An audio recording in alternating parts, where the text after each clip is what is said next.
आज समाजवादी पार्टी यानी सपा अच्छे धुन में नजर आ रही है, क्योंकि प्रत्याशियों की भी अच्छे हैं, जीत सुनिश्चित नजर आ रही है। क्या कहना? सर, आप लोग जानते होंगे कि हमारे नेता माननीय राष्ट्रीय अध्यक्ष श्री अखिलेश यादव जी पीडीए की लड़ाई लेकर चले हैं, जो कि हमारी भारत में सबसे बड़ी तीसरी पार्टी बन के उभरी है। और हमारे भारत के जो भी पीडीए के परिवार हैं, उन्होंने आस्था जताई है कि हम माननीय राष्ट्रीय अध्यक्ष अखिलेश यादव जी के कार्यों से सब संतुष्ट हैं, क्योंकि जो उन्होंने अपने हिसाब से यूपी का विकास किया था, उन्होंने हमारे प्रभारी महोदय को यह संदेश दिया कि आप जाइए झारखंड में, जो यूपी में जिस प्रकार से उन्होंने विकास किया था वही संदेश लेके हम लोग झारखंड में उतरे हैं। और आप देख रहे हैं कि 2014 से हम लोग इस पार्टी में आए हैं, वो समय जीरो था, और आज देखिए हमारे झारखंड के दिग्गज नेता हमारे गिरिनाथ सिंह, जो पूर्व मंत्री 4 बार विधायक रहे हैं और आरजेडी के प्रदेश अध्यक्ष भी रहे हैं 10 साल। ये अंजू सिंह जो हमारे 2014 में सेकेंड की थी, और इस बार भी 25,000 वोट आया था।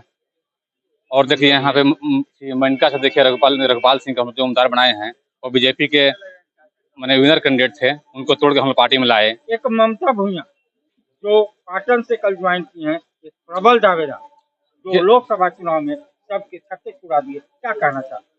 देखिए सर, हमारे आप जान रहे थे कि इससे पहले कोई हमारे झारखंड में खासकर सपा में कोई अच्छे लीडर नहीं आ रहे थे। लेकिन जब से हमारे राष्ट्रीय अध्यक्ष का जलवा देखे कि हाँ पूरे भारत में आज भाजपा जो सरकार है बैसाखी पर है, आप लोग जान रहे हैं, और उसी को ध्यान में रखते हुए हमारी ममता भूया पूर्व प्रत्याशी हुई आरजेडी के, जो कि 5 लाख समथिंग वोट से चुनाव हार गए, वैसे दिग्गज हमारे पार्टी में शामिल हुए हैं। तो मैं चाहूंगा कि कितने सीटों पर जीतने के लिए आश्वस्त?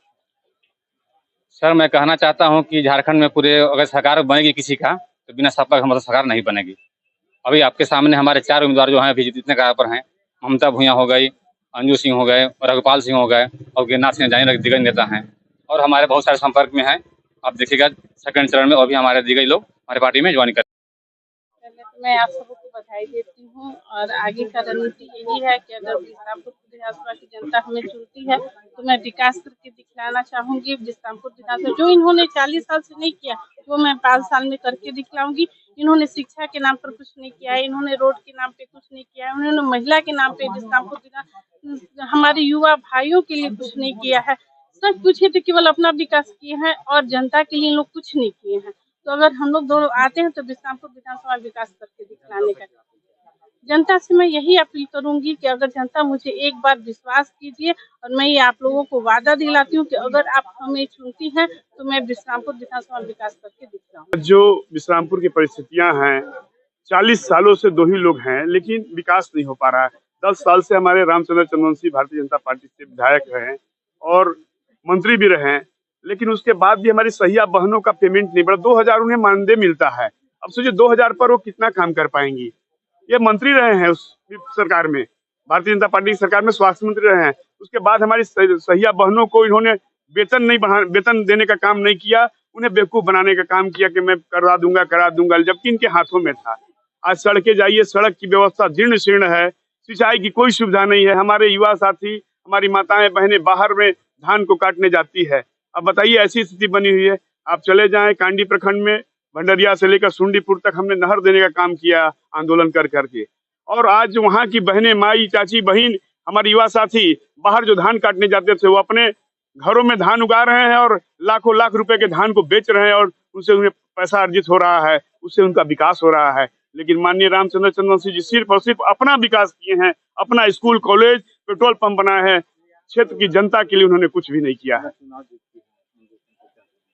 अंजू सिंह चुनाव जीतती हैं तो पहली प्राथमिकता हमारी सिंचाई की रहेगी, क्योंकि वह सिंचाई होगा तो हमें निश्चित रूप से पेट भरने की व्यवस्था होगी, धन का भी संग्रह होगा, धन भी आएगा, दोनों काम होगी। और जो हमारे भाई बंधु, माई, चाची, बहन अगर बाहर जाती हैं कमाने, वो यहाँ रह के कमाएंगी। और सड़कों की व्यवस्था सुदृढ़ करने की काम करूंगा। और सबसे बड़ी हमारी जो महिलाओं का महिला थाना नहीं है, महिला कॉलेज नहीं है, वो सबको निश्चित रूप से बनवाने का काम करूंगा। और रह गई बात जितनी भी हमारी समय, अब हमारे ब्लॉक में भ्रष्टाचार व्याप्त है, लेकिन हमारे विधायक कभी नहीं बोलते हैं। ब्लॉक के भ्रष्टाचार को खत्म करने का काम करूंगा और विकास में अग्रणी भूमिका निभाने का कार्य करूंगा।